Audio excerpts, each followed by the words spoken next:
Hello guys, welcome back to my channel. ఎలా ఉన్నారు అందరూ? నేనైతే సూపర్గా ఉన్నాను.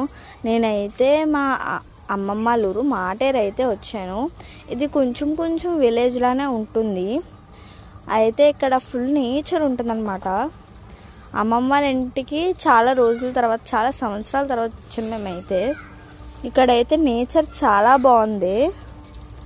నేను, మా చెల్లి, మా తమ్ముడు, మా ఫ్యామిలీ మొత్తం వచ్చామన్నమాట. ఇలాగా మాటేరుకి. ఇక్కడ 2 హౌసెస్ అయితే ఉన్నాయి కదా. ఇదైతే మా అమ్మమ్మ వాళ్ళ ఇల్లు చిన్నది. అలా మేము అక్కడ వెనకాల ఉన్న తోటలకి అయితే వెళ్ళాము. మా తమ్ముడు అయితే ఎగిరి గంతేసేస్తున్నాడు. చాలా అల్లరి పిల్లోడు కదా, అసలు మాట వినట్లేదు చెప్పాలంటే. మేము అలా నడుచుకుంటూ వెళ్ళిన తర్వాత కొబ్బరి చెట్లు అయ్యి చాలా బాగా అనిపించినాయి. అక్కడ విలేజ్ కాబట్టి వాష్రూమ్స్ కూడా అంత లేవు.